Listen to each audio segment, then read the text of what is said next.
Good morning.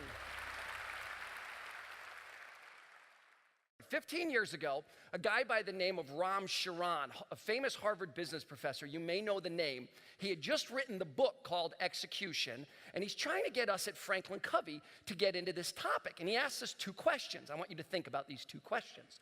His first question is, what do leaders struggle with more? Do leaders struggle more with strategy, or do they struggle more with execution? How would you answer that? What's it, strategy or execution? That's what we said. His next question got us. What are they educated in? Are they educated in execution, or are they educated in strategy and business planning? Right. The thing that leaders, and this is a really important point, this is the one that got us, the thing that leaders are most frustrated with is not what they are educated in. And I'll tell you where that frustration lies. This will become immediately apparent as you just look at your own career. We believe that the hardest thing a leader will ever do is drive a strategy or a plan that requires a change in human behavior.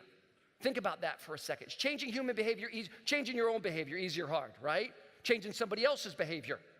How about a whole bunch of somebody else's behavior? How about this? Even when it's in their best interest. Have you noticed this one? No, you'll like it. This is good for you. I mean, people are logical. They'll change, right? How about your spouse? They'll change. They love you.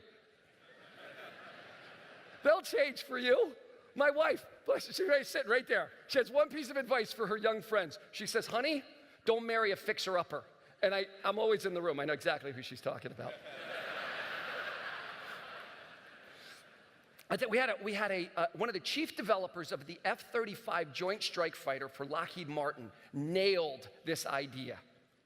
He said, harder than getting another 5 pounds out of the landing gear assembly, it was all about weight, was doing anything that required a change in behavior of the engineers, right? All the technical stuff could be figured out, but this change in behavior was brutal. Now, when we say this, everybody resonates with this. Leaders instantly, think of your own careers. Think of the moment where you were most frustrated, and I promise you, it was around this dynamic. This is the thing that gets everybody. But here's what we don't see. We don't see a lot of leaders saying, I wish I was better at that. What you're more likely to hear is, I wish I didn't have Mark, Larry, and Sue on my team. Right? We blame, and why not blame the people? They're the ones not doing it. Right? We told them, we showed them, I talked till I'm blue in the face. How about this? You ever been driving in your car and you realize that you didn't used to talk to yourself? And it comes out like, oh, can we just do that one thing, right? You told me you would. We tend to blame the people. It's a natural place to go because what we're talking about is so logical, and a lot of times they agree. And that's where this conversation would end, and that's where it would have ended for us, except there was a guy by the name of Edwards Deming. You know that name? Father of the quality movement. Not such a big hit in Detroit, but they loved him in Tokyo. Right? Deming said, and this is a piercing leadership insight. Deming said, anytime the majority of people behave a particular way, the majority of the time, the problem's not the people. The problem is in the system, and the leader has to own this. You realize what an uncomfortable insight I've just given you.